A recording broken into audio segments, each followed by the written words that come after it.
முகம் பார்க்க நானும் முடியாமல் நீயும் திரை போட்டு உன்னை மறைத்தாலே பாவம்.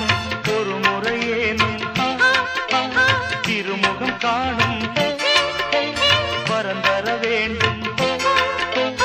எனக்கு அது போதும் என்னை சேர.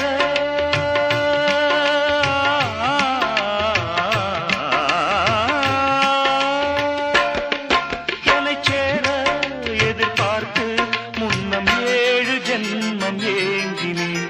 வாவெண்ணிலா உன்னைத்தானே வானம் தே